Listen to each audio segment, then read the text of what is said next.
আমাদের দেশের মধ্যে মনে করেন এখন হত্যা করা, মানুষ হত্যা করা, এটা এখন একদম স্বাভাবিক হয়ে গেছে।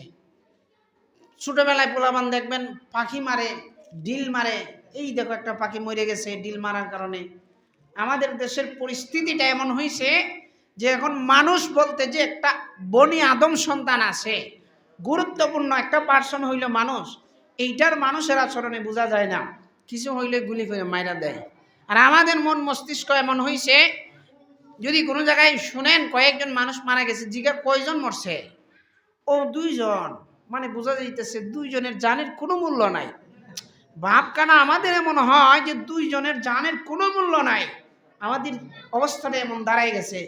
একটা মানুষের মৃত্যুর কারণ যদি আপনি হন জানেন, আপনার মাধ্যমে যদি একটা মানুষ মারা যায়, আপনি যদি একটা মানুষকে মেরে ফেলেন, কোরআনের আয়াত আমাদেরকে বলে আপনার জন্য জাহান্নাম অবধারিত হয়ে গেছে, আপনি জান্নাতে যেতে পারবেন না।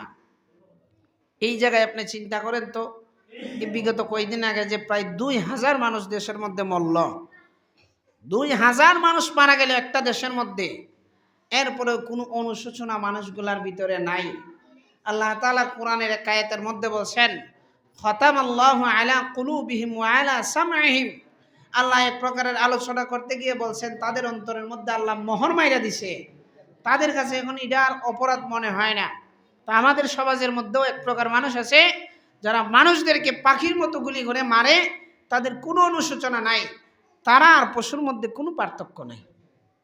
এই জন্য যে জিনিসটা বলতে চাচ্ছিলাম, আপনার মাধ্যমে যদি কোনো একজন মানুষ মারা যায়, আপনি জান্নাতি হতে পারবেন না। কোরআনের আয়াত আমাদেরকে প্রমাণ দেয় যে আল্লাহ তাআলা যদি কোনো ব্যক্তি অন্য ব্যক্তিকে অন্যায়ভাবে হত্যা করে, তাহলে ওই ব্যক্তির জন্য জাহান্নাম অবধারিত হয়ে যাবে। এজন্য কোনো ব্যক্তি কাউকে জেনে শুনে হত্যা করবেন না। এখন আমাদের দেশটা এমন অবস্থা, কি বলবো, কোন দিক দিয়ে নিয়ে কথা বলবো।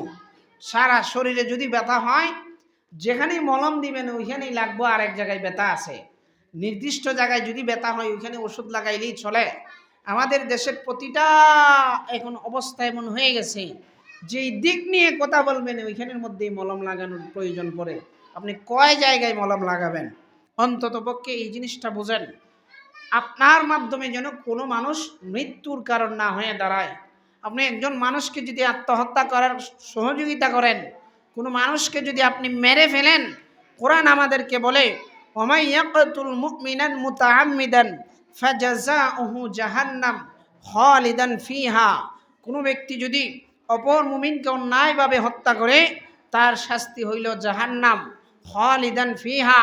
ওই ব্যক্তি, ওই যে মারছে ওই ব্যক্তি জাহান্নামে চিরস্থায়ী থাকবে, খালিদান ফিহা ওয়া গাদিবাল্লাহু আলাইহিম ওয়া লাআনাহু।